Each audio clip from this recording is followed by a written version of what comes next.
Hi friends, welcome to another Reddit Rev episode. Please subscribe and hit that like button if you're enjoying the content, and please share it with your friends if you can. I'd really appreciate it. Also, please leave me a comment to let me know what you think of the episode. Now let's get started with today's stories. Hey all, I've got two great stories bundled in one video, so enjoy. Title: My ex was untrustworthy towards me because they assumed I would put an end to our relationship. I'm typically not the type of person who talks about events like this, but what happened afterward was too intriguing to keep silent. If you're going through a difficult time in your life, please read on and gain some perspective from my experience.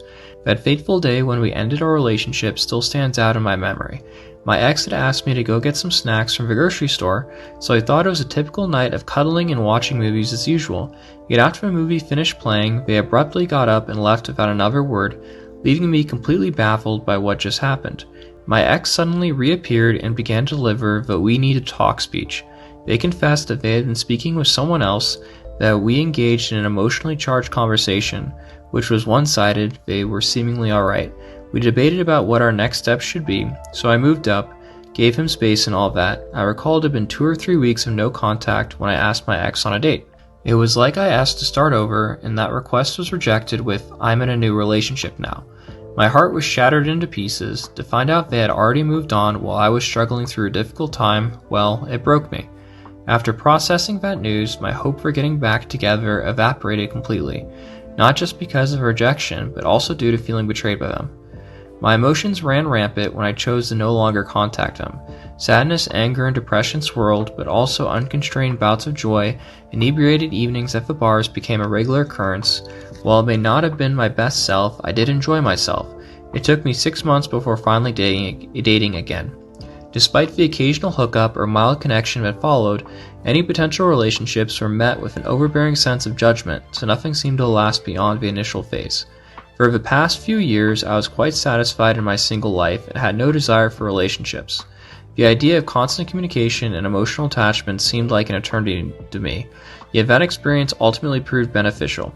It saved me from getting into something serious with someone who wasn't right for me, allowing me to spot all red flags before diving too deep. Fast forward 1 year later, here I am happily enjoying every moment spent with my new partner. I'm deeply in love with this person and I'm so grateful to have found them. We're taking the next step by finding a place together, and it's making me incredibly happy. In hindsight, my last relationship was far from perfect. We fought often, seemingly unable to get along no matter how hard we tried. So if they had left me for any reason that would ensure their own joy, just like I've experienced now, I wouldn't blame them in the slightest. The other night, my partner and I decided to visit a Mexican restaurant. We took a seat in the lounge when suddenly I noticed an ex of mine seated at the bar. Thankfully our backs were facing them, so I didn't have to look directly over the way for the rest of dinner, though they could see us clearly throughout.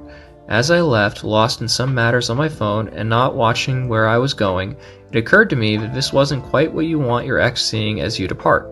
As I departed, nothing was on my mind until I received an unexpected text message an hour later.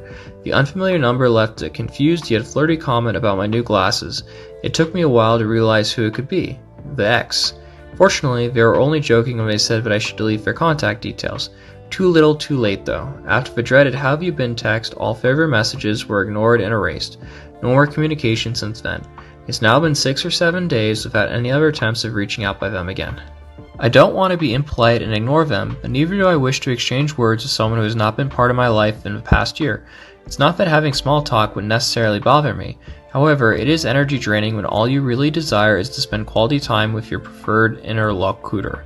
Despite the difficulty, I eventually moved on. Taking responsibility for my shortcomings and engaging in soul searching allowed me to discover healthy boundaries. Eventually I met someone wonderful and knew that was it. Our relationship had been burned by you, not me. It may have taken some time coming in terms of this, but ultimately we both came to realize parting ways was best. So goodbye. Don't let this defeat you. Don't waste your time dwelling over what could have been. You will get through this if you give yourself the chance. Now on to our second story. My ex was unfaithful to me because she believed I would end our relationship. That's why I'm now here on Reddit, desiring an outlet for my grievances and advice about this heartbreaking situation. For a bit of context, I'm 33 years old and was in love with my girlfriend Sarah, 32, for the past 6 years. We were meant to be together from the start. It was only natural that I asked her to marry me. After watching several remarkable marriage proposals on YouTube and TikTok, I knew mine had to be nothing less than perfect, so I decided to make the most of it by taking her out for a luxurious dinner, and when we returned home, having an eye-catching display with flowers galore, as well as a sign asking her hand in marriage waiting for us. To top it off, I even had some words prepared. On the big day, I was decked out in a costly 400-pound ensemble. Sarah descended wearing nothing but jeans, a jumper, and an old t-shirt. This really irked me, yet I kept quiet, not wanting to start another spat like last time when we disagreed over her outfit choice. We had just set off for the restaurant when she announced feeling ill and asked if I would please make a detour at the pharmacy to get some pharmacool without questioning it further. Of course I did. When I returned from the store, my card vanished and a letter addressed to me was in its place. Inside were provocative photographs of her with another man, as well as an explicit note that for reference she knew I planned to end our relationship, so she took it upon herself to cheat on me before I could do it first.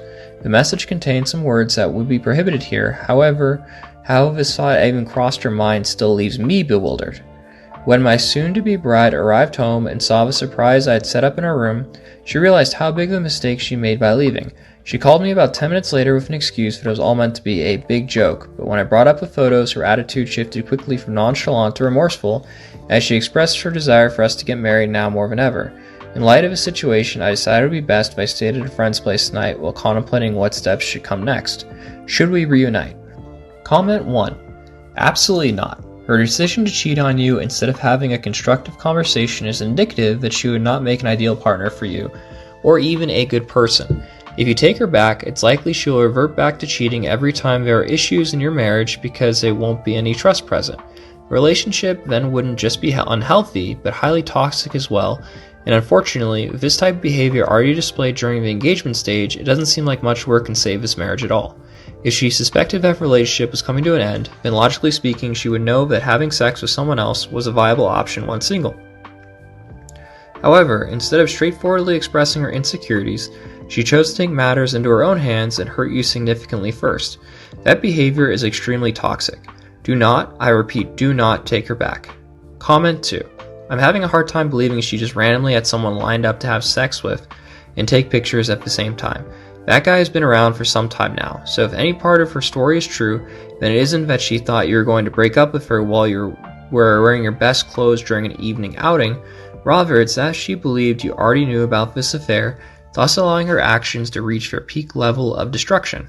I hope you all enjoyed these 2 short stories, and if you enjoyed the content, please like and subscribe.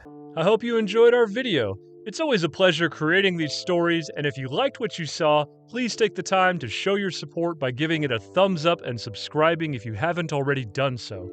Sharing with your friends is also greatly appreciated. Let me know in the comments section below what you think of our videos. I'm all ears. Be sure to check back soon for more original Reddit stories every day on Reddit Rev. Until then, stay awesome, my friend.